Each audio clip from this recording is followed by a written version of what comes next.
Let's take a look at the basics of training and development.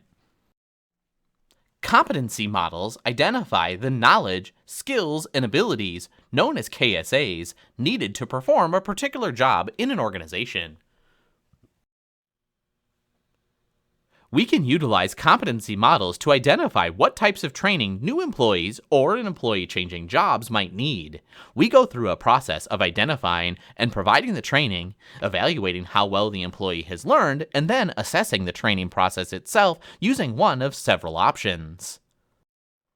In this course, we'll discuss both organizational training and employee development.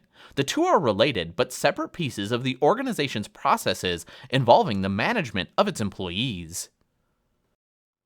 Training is the process of teaching employees the skills necessary to perform a job.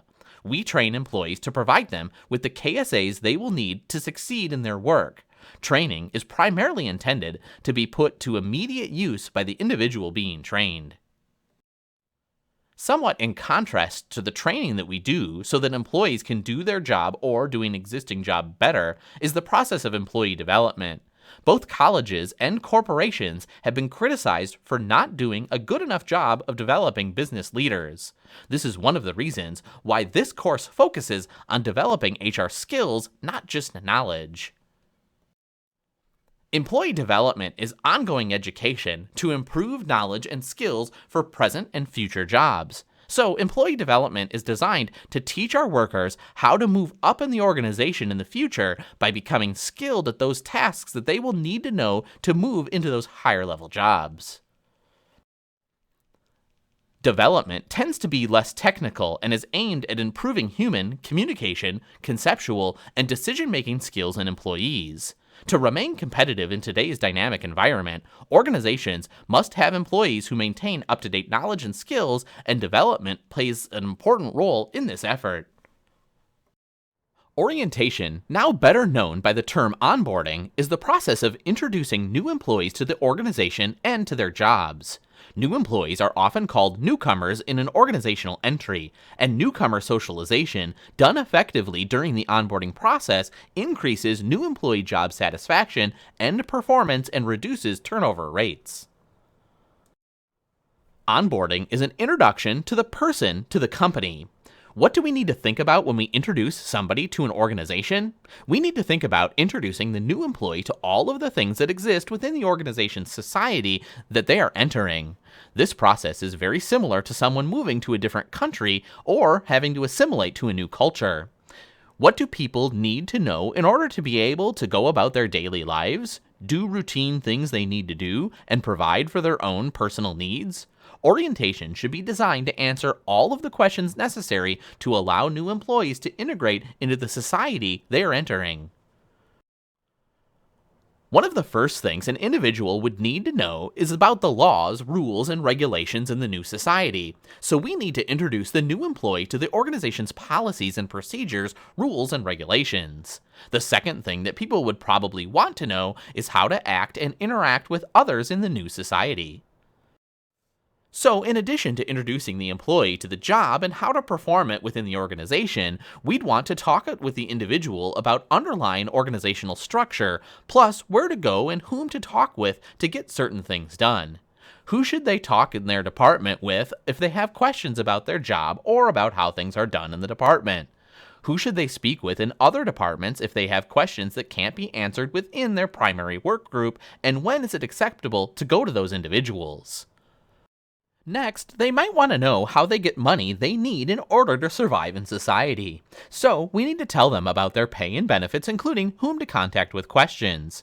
People entering this new society would also probably want to know how to stay safe as they go about their business, so we need to talk to them about safety in the organization. They would also likely need to fill out paperwork to get a driver's license, to open a bank account, and to identify who they are and so forth. Similarly, certain paperwork is necessary for the organization to function successfully, so during onboarding we ask new employees to fill out this paperwork. The second common point where training may be necessary is when jobs change in some form. The third common point at which managers need to investigate the requirement for additional training occurs when there's been some failure of an employee or some employees to perform successfully and meet organizational standards. Remediation is the correction of a deficiency or a failure in a process or procedure. In remediation, we work to correct the actions of the individual responsible so they can successfully carry out the action in the future. The next point at which to evaluate the need for training is in situations where we're working to develop current employee skills and abilities so that employees can move into higher level jobs within the organization. Offering these development opportunities generally decreases turnover. Many organizations have rigorous development programs that include job rotation to various departments within the organization, classroom and on-the-job training, assigned mentors, and many other programs, all of which designed to train employees and develop their capabilities for future use within the organization. In order to answer these questions, we have to plan our training process very carefully. We need to take a look at what's currently going on in the organization and how that differs from what needs to happen in the future to accomplish our strategic business goals. So training and development are another set of strategic HRM tasks. Once we do this, we can analyze the types of training that will be necessary to build new knowledge, skills, and abilities of our workforce. This course is designed to follow 5 steps in the training process as you see here. Let's take a look at how we go through this training process. Step 1. Assessing needs. We conduct a needs assessment to determine what training is necessary to improve performance. Step 2. Selecting how to shape behavior with training methods. We select a method of shaping employee behavior based on learning theories so that we can change employee behavior to improve performance. Step 3. Designing training. We design training and development based on the needs assessment. We must determine which training methods we will use to shape employee behavior. Step 4. Delivering training. Before we actually conduct the training and development, we must select the delivery method. Step 5. Assessing training. After we complete the training, our last step is to assess how effective the training was at developing the needed skills. We do this by determining our success at shaping behavior. If the assessment of the training reveals that the behavior has not shaped or changed as needed, we may need to go back to step 1 and start the training process again. A needs assessment is the process of analyzing the difference between what is currently occurring within a job or jobs and what is required either now or in the future based on the organization's operation and strategic goals. If a needs assessment is not done correctly, a training course may be poorly designed or it may cover the wrong information. We may end up creating a training program that's even unnecessary, or we may fail to determine that an issue is based on poor performance rather than the lack of knowledge. There are significant issues that we can avoid if we correctly go through the process of a needs assessment. If we don't do a diagnosis correctly, managers may create training solutions that don't solve an existing problem. So the manager has to go through a process of identifying where in a current sequence of events things are not working the way they should or how they can be done more effectively. Only by diligently going through the process of looking at a chain of events in the status quo can a manager identify where the process can be changed. These include minimally prepared or underprepared workers, difficulty in identifying the return on investment provided from training, employee resistance to change and feelings of insecurity, matching the training to the strategic goals of the organization, and logistics issues, including scheduling and making locations available for training courses. Managers have to work through each of these challenges in order for training programs to be successful. One of the most significant challenges to work process training is the fact that so many of the individuals being hired into the workforce are ill-prepared in educational basics, including reading and math skills. Return on investment and cost justification are critically important. Businesses today are naturally concerned with the return they get from any corporate investment. Training is time-consuming and expensive, and is no different from any other investment. Executives expect, and in fact require, that training provide a positive return on investment known as ROI. All individuals resist changes to their routine. They resist for a variety of reasons, including insecurity, based on their concern that they may not be able to successfully adapt to the change in some way. This insecurity leads to resistance to change, and it can cause significant difficulty in the training process. Management must overcome resistance to change exhibited by all workers so that training can be successful. Strategic congruence is another challenge in the training process. One of the most critical requirements in the corporate training program world is the need to ensure that training furthers the strategic goals of the organization. Any training program that does not aim squarely at the strategic goals of the organization is difficult to justify in a corporate environment. As HR managers, we have to ensure our training and development programs help to carry out the organization's strategy over the long term. The last of our common challenges, scheduling, involves both the timing and the location of training. As with most things, there's never an ideal time to schedule a training course, especially if it runs for several days or even weeks. The trainers have to leave their regular jobs undone for the period of time of training, and the organization has to be able to operate without those trainees performing their normal tasks. In addition, the training may require the use of physical locations that have special equipment or tools that are only available for limited periods of time during the year. These logistic issues might seem minimal, but they frequently create significant problems for the HR department in scheduling and effectively delivering training courses. 3 common learning theories include classical conditioning, operant conditioning, and social learning. Let's take a look. Classical conditioning was made famous by a psychologist named Ivan Pavlov. Pavlov became famous for causing dogs to salivate even when not in the presence of food. Pavlov proved that when dogs were conditioned to associate the ringing of a bell with being fed, they learned to salivate when the bell was rung. What does the fact that a dog would salivate on command have to do with human learning? At first glance, it looks a little silly. However, what Pavlov proved was that animals will react involuntarily to a stimulus in their environment if they associate that stimulus with something else. Okay, but we're humans and we're not dogs, so do humans react inadvertently or voluntarily to a stimulus in the environment? Of course they do. Human beings react inadvertently or involuntarily to stimuli the same way that other animals do. The behaviors are learned because you've changed the way that you act due to some prior experience, and they're involuntary because you don't intentionally learn to act in a particular way in response to the stimulus. Finally, the behaviors are direct because the learning occurs as a result of something happening directly to you. The second common learning theory is called operant conditioning, which is based on reinforcement.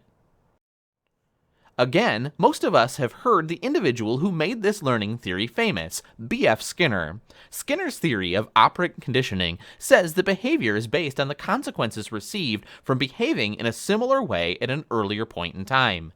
In other words, if we acted a certain way previously and received a reward, we'll likely repeat that behavior. If, however, we acted in a particular way and received a negative consequence or a punishment, then we'll probably not repeat that behavior. Skinner tested this theory using the Skinner box. He would put animals, such as a pigeon or a rat, in a box to provide a stimulus such as a light above a lever. If the animal chose the right lever, they were rewarded with food. If the animal chose the incorrect lever, they would receive punishment such as a mild electrical shock. Skinner showed that very quickly the animals would figure out which lever to press in order to receive the reward, so operant conditioning results in direct, voluntarily learned behavior. The subjects in Skinner's experiments voluntarily selected the lever that provided the reward, so they learned to behave in a particular way based on direct consequences of their action. So Skinner proved that animals will voluntarily act in order to receive a reward and avoid acting in order to avoid receiving punishment.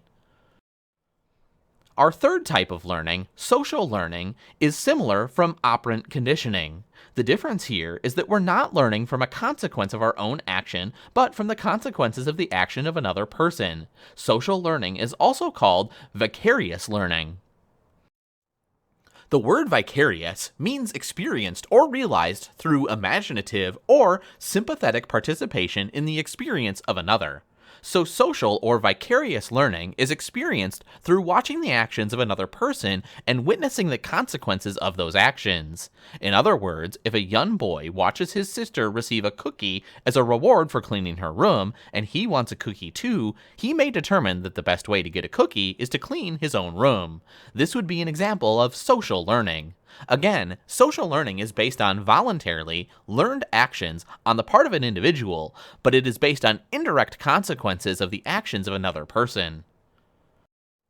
Recent innovation in using social media has provided a new tool for applying social learning. We know that people learn from each other as much or more than they do from formal learning. This is why on-the-job training is used so much. Because this type of learning works so well, and because more than 3 billion people worldwide are members of at least one social media site, we can utilize social media as a learning tool.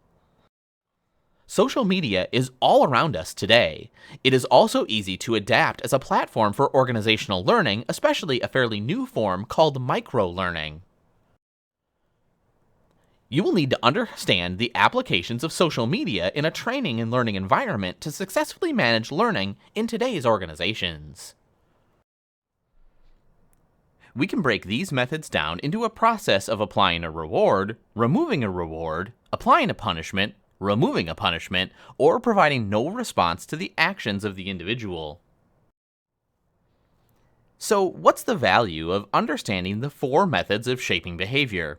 If we understand each of the 4 methods, we can use them to cause workers to act in ways that are conducive to the improvement and ultimate success of the organization. If we apply a reward, we're using the concept of positive reinforcement. Positive reinforcement is providing a reward in return for constructive action on the part of the subject. We should realize that positive reinforcement is most commonly used in terms of the methods of shaping employee behavior, when we train new employees to do their jobs and when existing employees need to learn new job requirements and processes. Our second option would be to avoid or remove noxious stimulus, a process called negative reinforcement. Negative reinforcement is the withdrawal of a harmful thing from the environment in response to a positive action on the part of the subject. Negative reinforcement is commonly based on rules, with punishment being given for breaking the rules. A rule itself is not a punishment. It's a means of getting people to do or to avoid a specific behavior, such as coming to work on time. But if the rule is broken, punishment is usually the consequence. We should realize that negative reinforcement is commonly used during new employee orientation to make sure employees know the expected behaviors and consequences for breaking the rules. We certainly don't want to punish employees for breaking a rule they don't know exists. In contrast to reinforcement, we may punish bad behaviors. Punishment is the application of adverse consequences, or the removal of a reward, in order to decrease unwanted behavior. One method of punishment would be to remove a reward as a result of people doing something that they shouldn't have done. Think of taking away the car keys of a school-age driver who does something wrong. Or, let's say our organization has a policy of providing free parking for our workers in a crowded downtown area. We might take away parking privileges of an individual who continually harasses other workers in the parking lot. Alternatively, we can provide a noxious stimulus, which is also considered to be a punishment. By suspending a worker, we're applying a noxious stimuli, or a negative response. The negative response received by the worker is designed to cause the decline in the behavior that was created such a consequence. In other words, punishment can be the application of something bad, a noxious stimulus, or the removal of something good, a reward. Extinction is the lack of a response, either positive or negative, in order to avoid reinforcing an undesirable behavior. You may have heard the phrase, ignore it and it will go away. How does a lack of a response cause behavior to be shaped in a way that we desire? Employees will sometimes exhibit problem behavior to cause a reaction from the manager or fellow employees. The employee who exhibits the behavior may delight in causing others concern or consternation. We should realize that the extinction is also not very commonly used because we train employees. We don't usually ignore behavior in the hope that it'll be repeated. We correct it. If you understand these methods of shaping behavior, they become powerful tools in your managerial toolbox for increasing performance. These tools allow you to cause your employees to act in ways you want them to, and avoid acting in ways that are detrimental to themselves, their division, department, or the organization. Now let's discuss how to increase and decrease behaviors to increase performance. If we want to cause the behavior to increase, then we want to use positive or negative reinforcement. Reinforcement, whether positive or negative, is designed to cause an increase in the targeted behavior. If, on the other hand, we want to cause a particular behavior to decrease, we would use punishment in either of its formats or extinction. Punishment and extinction are designed to cause a targeted behavior to decrease over time. There is, however, disagreement concerning whether or not we should use preferred learning styles in designing training, including work-related training. Some of the recent research says that although we don't have a preferred learning style, there's no evidence that receiving information in that preferred style allows us to learn any better than receiving instruction in another style. Others argue, though, that there is evidence that we learn better using individual preferred learning styles, if for no other reason than we're more comfortable with our preferred style.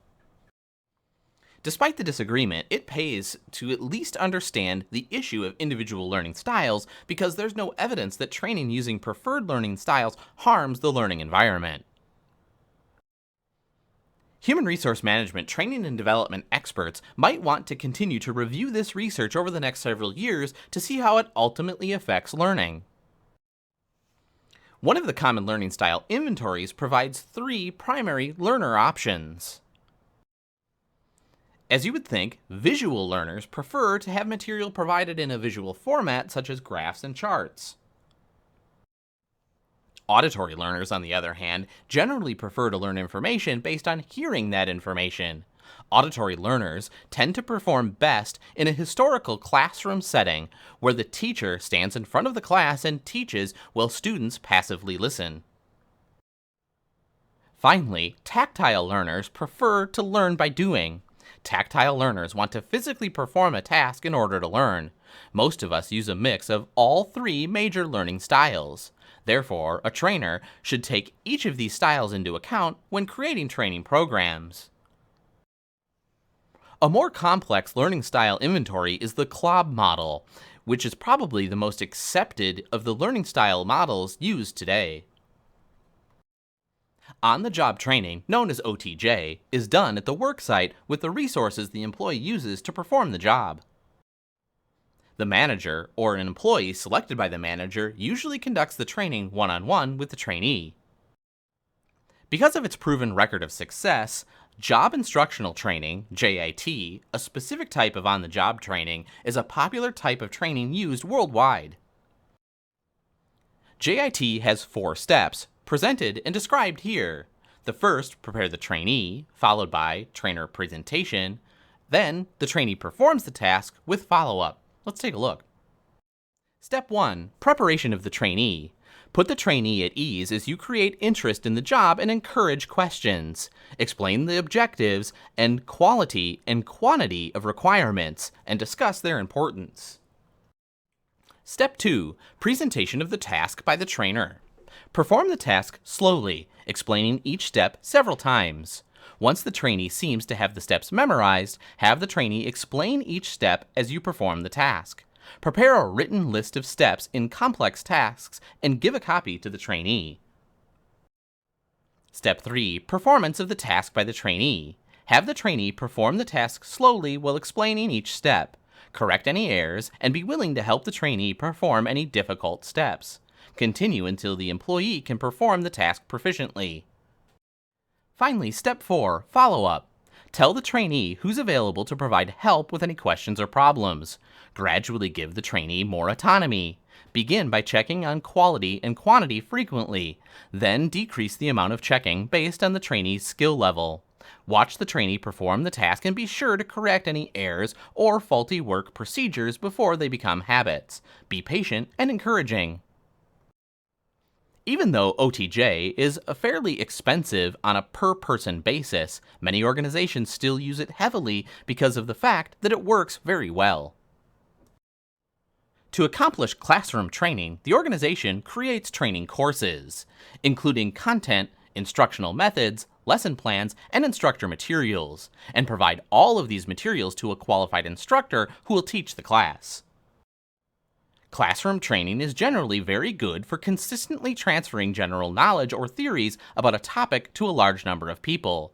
It's generally not very good for teaching specific, hands-on skills because of the passive nature of learning in the classroom. However, it is effective when using the same equipment that's used on the job. Training can be designed to cause changes in a variety of employees' attitudes and behaviors, and as a result, it can be assessed in any number of different ways, depending on what we're trying to accomplish. In this course, we present 4 assessment methods and how to choose an assessment method for your training. One of the most common assessment options is called the 4-level evaluation method. It measures reaction, learning, behavior, and results.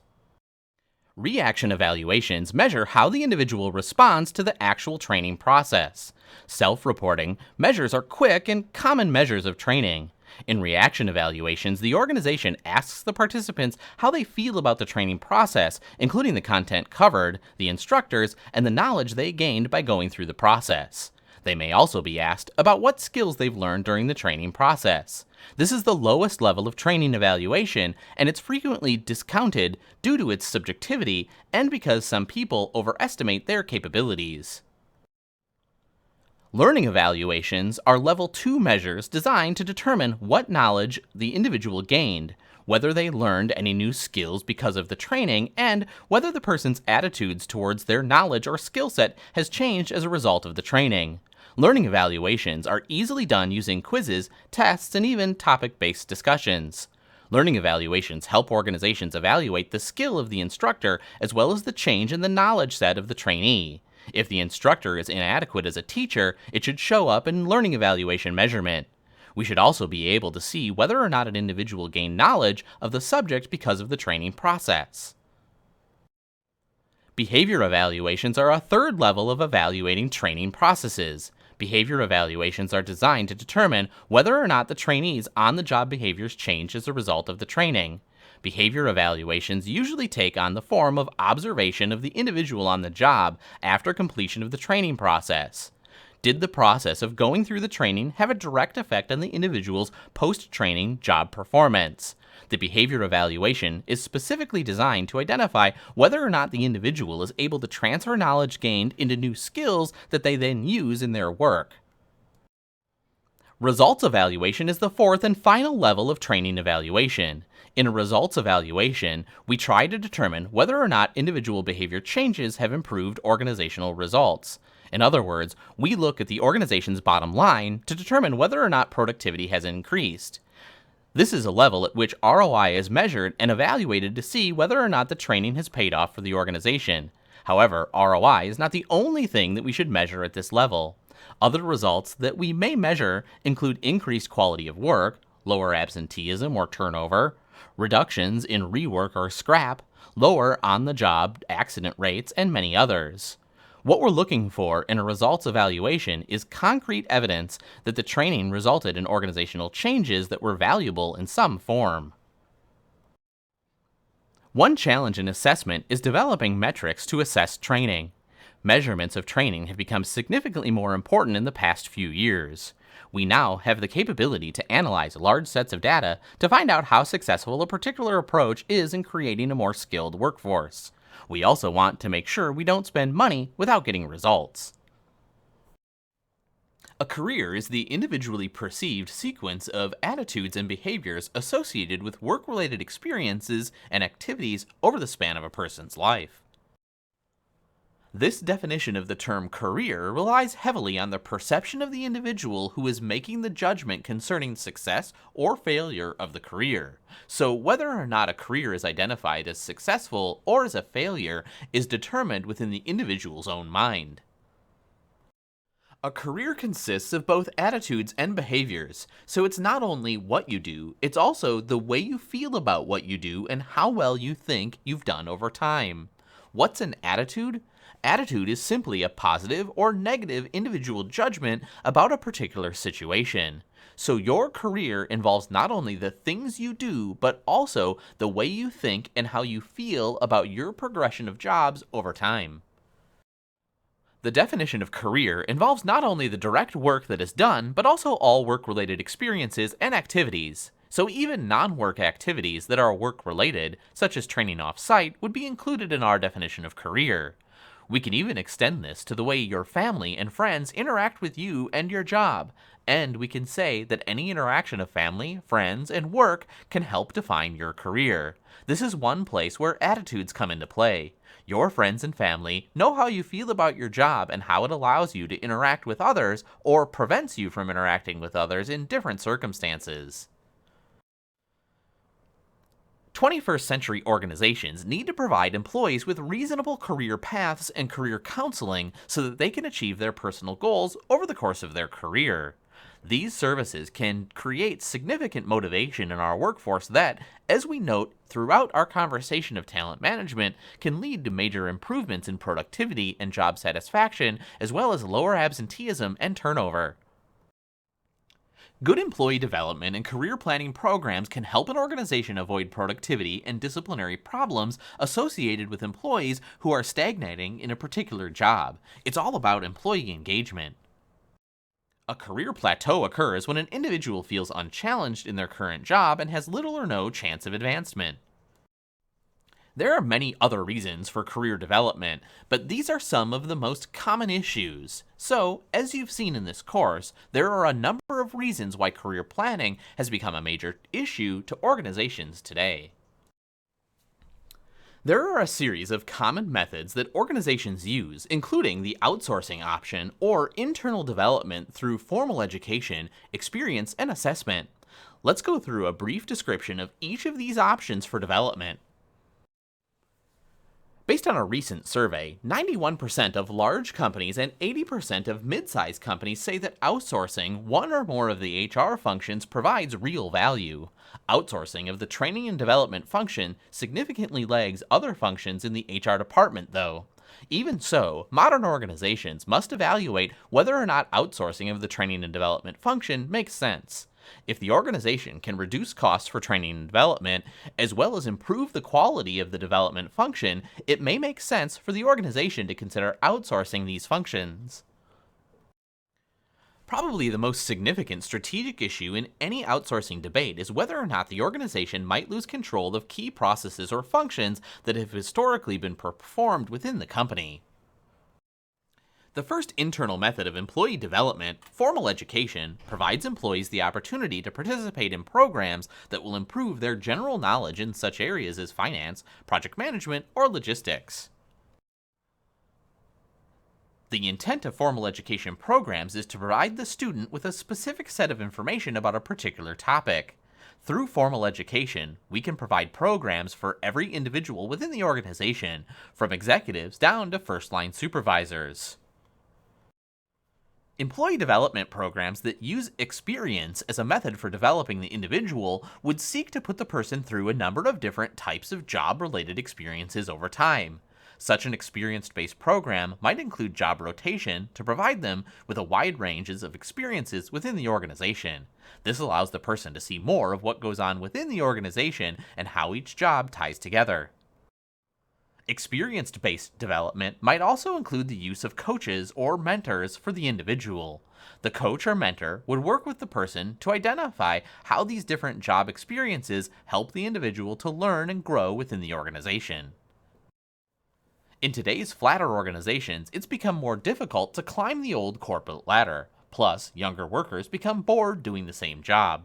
Therefore, giving employees a variety of experiences through lateral jobs provide new challenges and experiences. With pay raises, that may help employees to be satisfied within the organization. The Myers-Briggs Type Indicator, or MBTI, is probably the most common personality type assessment used for employee development. But each of the tests available to organizations has advantages and disadvantages compared to other options.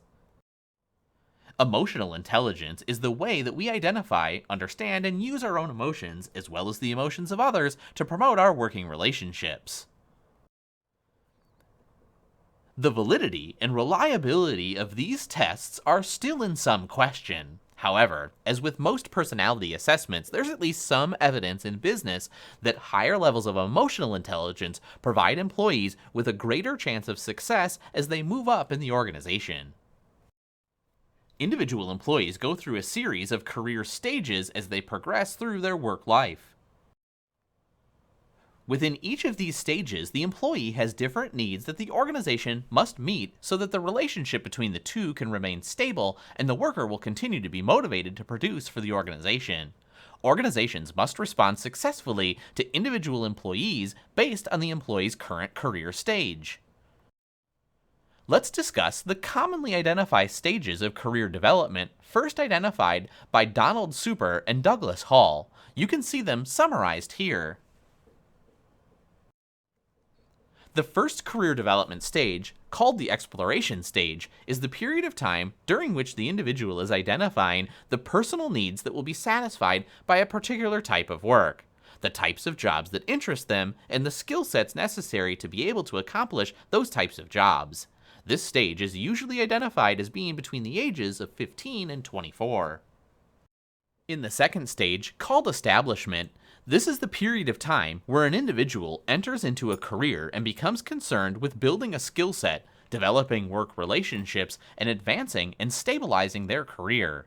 In the establishment phase, we see the individual begin to make significant personal contributions to their career in the organization and begin to create relationships or alliances with coworkers that allow them to become more secure within the organization.